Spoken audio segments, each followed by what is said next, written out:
সবুজ মাঠ, শান্তি, ভেড়ারা ঘাস খেতে ব্যস্ত। ছোট্ট মেষশাবকগুলো দৌড়াচ্ছে, মাঠে হাসির রং ছড়িয়ে দিয়েছে।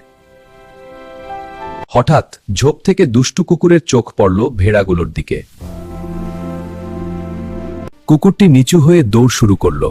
ভেড়াগুলো আতঙ্কিত। ছোট ভেড়ার বাচ্চাগুলো দৌড়াচ্ছে, বড় ভেড়ারা তাদের ঘিরে রাখার চেষ্টা করছে। কুকুরটি একটি ভেড়াকে আক্রমণ করছে। ঠিক তখনই মালিক এসে পৌঁছালেন, পরিস্থিতি দেখছেন। একটি নির্দেশ, কুকুর থমকে গেল। ভেড়াগুলো ধীরে ধীরে শান্ত হলো। ছোট্ট মেষশাবক আবার মায়ের কাছে ফিরে গেল। মাঠে শান্তি ফিরে এলো।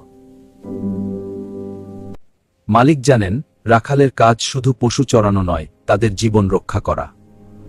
এভাবেই ছোট্ট প্রাণগুলো বেড়ে ওঠে নিরাপদে। জীবনের চক্র চলতেই থাকে, এক প্রজন্ম থেকে আরেক প্রজন্মে।